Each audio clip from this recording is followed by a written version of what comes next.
chicos, buenas tardes. Continuando con el capítulo Elementos pastorales de la evangelización juvenil, el tema que vamos a ver en esta semana se llama El llamado de Dios para su iglesia. La lectura ahora sí la vamos a realizar y va a ser en el libro de Hechos en el capítulo 9, pero del versículo 32 al versículo 43. La palabra dice así: Aconteció que Pedro, visitando a todos, vino también a los santos que habitaban en Lida, y halló allí a uno que se llamaba Eneas, que hacía 8 años que estaba en cama, pues era paralítico. Y le dijo Pedro: Eneas, Jesucristo te sana, levántate y haz tu cama. Y enseguida se levantó. Y le vieron todos los que habitaban en Lida y en Sarón, los cuales se convirtieron al Señor. Había entonces en Jope una discípula llamada Tabita, que traducido quiere decir Dorcas. Esta abundaba en buenas obras y en limosnas que hacía. Y aconteció que en aquellos días enfermó y murió. Después de lavada, la pusieron en una sala. Y como Lida estaba cerca de Jope, los discípulos, oyendo que Pedro estaba allí, le enviaron 2 hombres a rogarle: no tardes en venir a nosotros. Levantándose entonces Pedro, fue con ellos, y cuando llegó, le llevaron a la sala, donde le rodearon todas las viudas, llorando y mostrando las túnicas y los vestidos que Dorcas hacía cuando estaba con ellas. Entonces, sacando a todos, Pedro se puso de rodillas y oró, y volviéndose al cuerpo dijo: Tabita, levántate. Y ella abrió los ojos, y al ver a Pedro se incorporó. Y él, dándole la mano, la levantó entonces, llamando a los santos y a las viudas, la presentó viva. Esto fue notorio en toda Jope, y muchos creyeron en el Señor. Y aconteció que se quedó muchos días en Jope, en casa de un cierto Simón Curtidor. Si bien es cierto que nuestra comunión con Dios siempre debe de estar bien cultivada y siempre vamos a estar hablando de ello, también es necesario que la relación con nuestros semejantes sea cultivado, no solamente verticalmente de nuestra relación con Dios, sino también horizontalmente de nuestra relación con las demás personas. Y es por esto precisamente que la iglesia está llamada no solo a una vida de adoración, sino también a una vida que pone a juego los dones que Dios nos ha dado para la edificación de la iglesia y para también atender las necesidades de las demás personas, obviamente sanando sus heridas y llevándoles la predicación del evangelio. Bien, vamos a mi primer tema, que dice: la iglesia es llamada a preocuparse por las necesidades físicas de las personas y a cuidarse unos a otros. Una de las maneras para poder conocer las necesidades de nuestros hermanos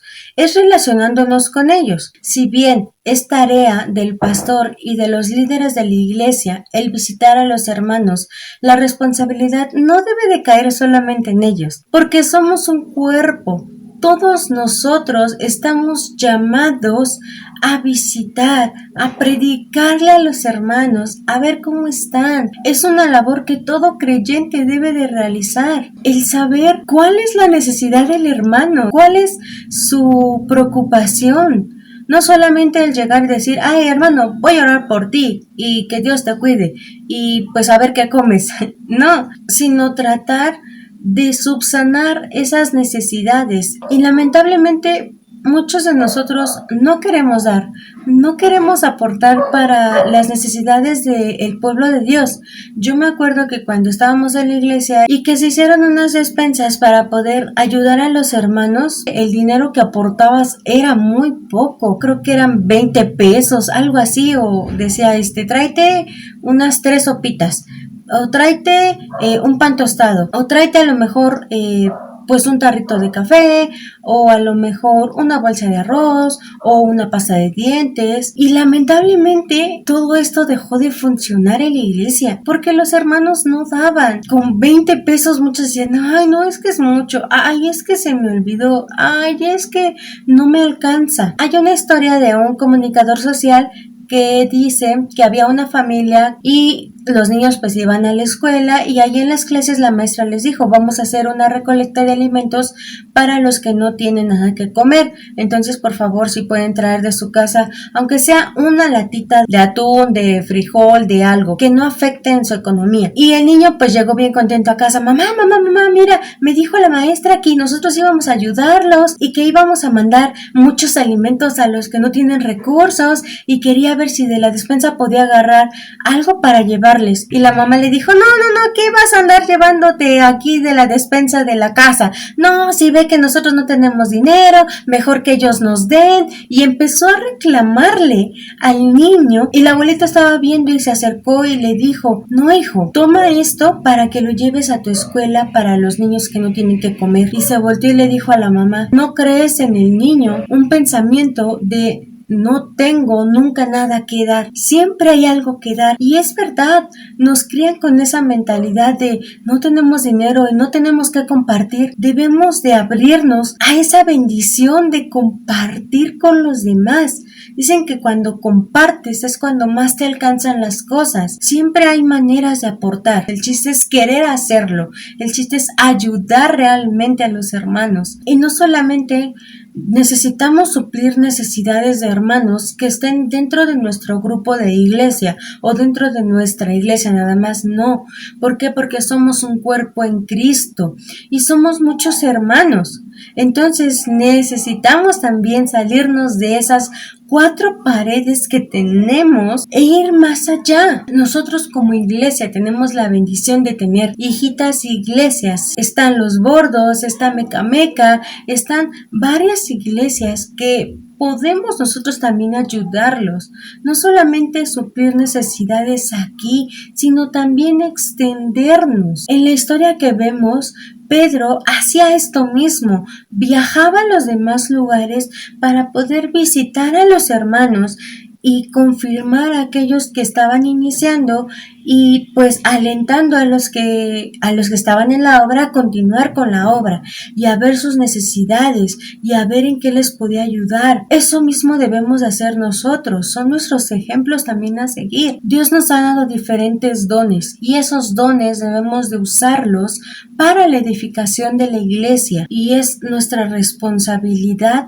hacerlo. Bien, mi siguiente tema es los jóvenes son llamados a predicar el poder de Dios. Pedro reconoció que no se trataba de él. Pedro sanó no por él, no por lo que él podía hacer, sino que era el poder de Dios quien lo estaba sanando. No podemos ignorar el hecho de ver la obra de Dios en la restauración de la salud de muchos hermanos. Ahora, como les dije, es importante atender las necesidades físicas de los hermanos, pero también es importante que en ese momento se le predique la palabra para que puedan ustedes compartir el evangelio.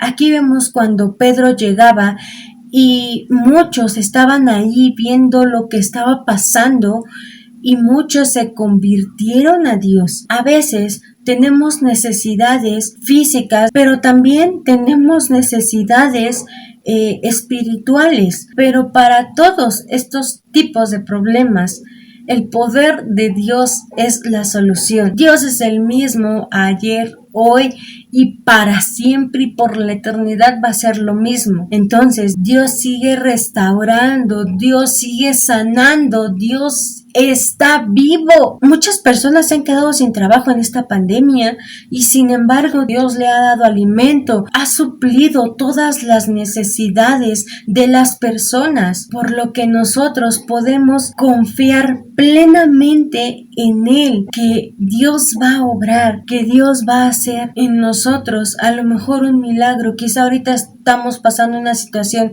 difícil donde no hay trabajo, donde conocidos se han enfermado, donde conocidos ya han partido con el Señor, o a lo mejor ya ahorita tu sustento económico ya se ve afectado porque todo está subiendo y ya todo está más caro. Dice una estrofa de un himno parafraseado: cuando más es grande mi problema, más veo la gracia de Dios en ese problema. ¿Por qué? Porque lo veo más en mi vida, porque no tengo dinero, pero Dios me suple, o estaba enfermo y Dios me ha levantado, o tenía COVID y Dios no me dejó y me levantó y me restituyó mi salud. Dios sigue obrando y Dios sigue estando con aquellas personas que lo buscan, que lo aman, que confían en Él, y Dios obra en aquellos que creen. Pedro hacía énfasis en que no era el poder de él, que él no era el que sanaba era Dios. El que sanó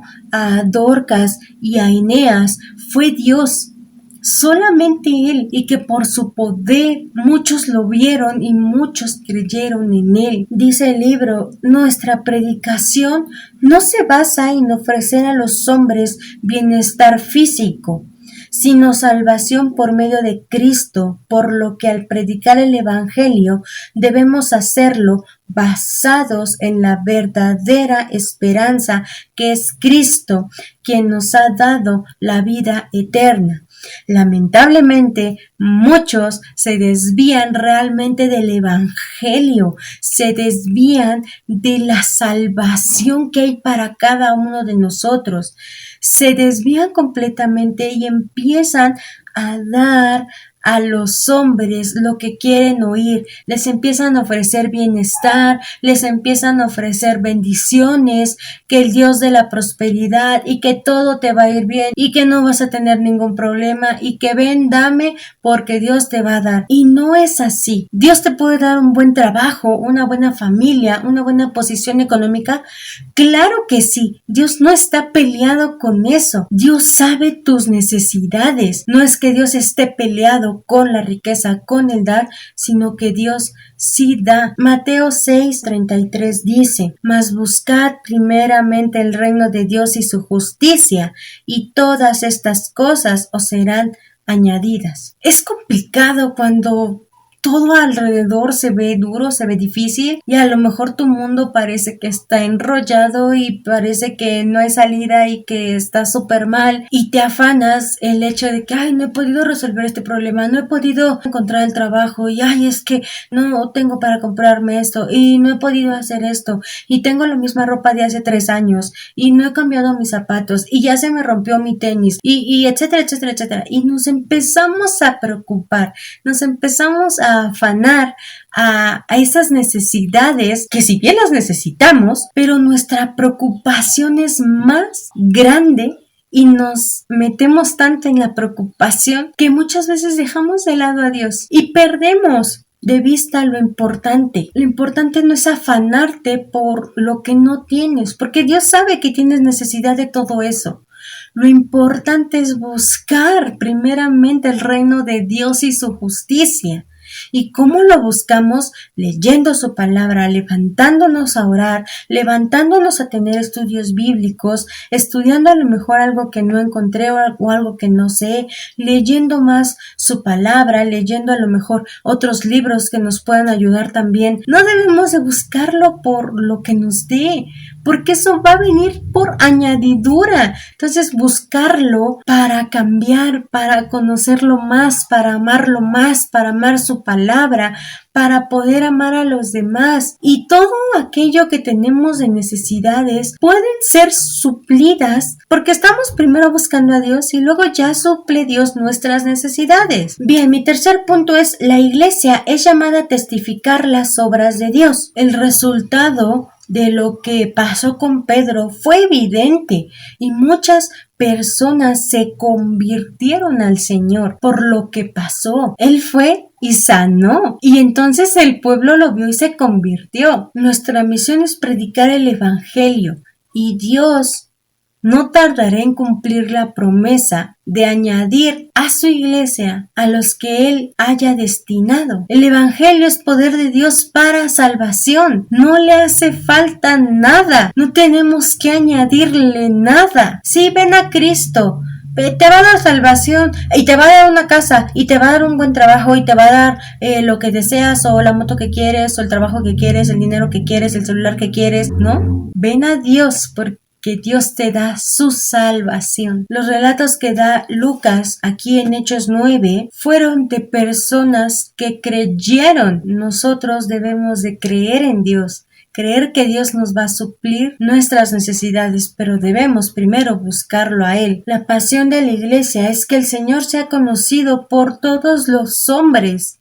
No podemos callar las gloriosas obras de Dios en su iglesia. La majestad del poder de Dios debe ser compartida en todos los lugares. A todos nosotros, Dios nos ha bendecido con algo. No, Laura, no tengo la casa. No tengo dinero, no tengo el trabajo. Bueno, pero tienes tu cuerpo entero, tienes salud, tienes a tu familia, tienes a tus papás, tienes la fuerza para levantarte, ir y buscar, ir y trabajar. Como les dije la otra vez, a lo mejor muchas cosas que nosotros damos por sentado que debemos de tener o que tenemos son, pues nomás hay porque sí, pero no, tenemos la bendición de tener el agua, sí, el agua. La que tomamos, con la que nos bañamos, con la que cocinamos. Tenemos la bendición de tener un hogar. Tenemos la bendición de tener el acceso al internet. Y bueno, muchas otras bendiciones que si yo las enumero aquí, el video se me hace eterno. Y todas estas bendiciones también deben de ser dichas. ¿Qué pasa cuando vienes orando por algo mucho tiempo? Señor, no he tenido trabajo desde hace 2 meses, desde hace 3 meses, es que necesito ya trabajo. Y buscas al Señor y buscas su palabra y estás más en comunión con Él y Dios te da un trabajo y ¿qué quieres? Gritarlo. O a lo mejor llevas orando mucho tiempo por una enfermedad que tienes y por que Dios te sane o Dios sane a ese familiar o a esa persona querida. Y si Dios así lo quiere, Dios lo sana y tú ¿qué quieres hacer? Es gritarle a todo el mundo que gracias a Dios esa persona sanó y muchas personas necesitan oír estos milagros, estas bendiciones que Dios ha hecho en tu vida para que su fe sea aumentada, para que puedan afrontar ese problema. A lo mejor están pasando la misma situación que tú estabas pasando y dicen, pues si a él lo curó, quizá Dios a lo mejor sí me quiera curar a mí o quiera curar a mi enfermo y voy a seguir orando y voy a seguir luchando por él y voy a seguir y mi fe está creciendo y Dios, tú lo hiciste, lo puedes volver a hacer conmigo, con mi familiar y debemos de proclamar estos milagros que Dios ha hecho,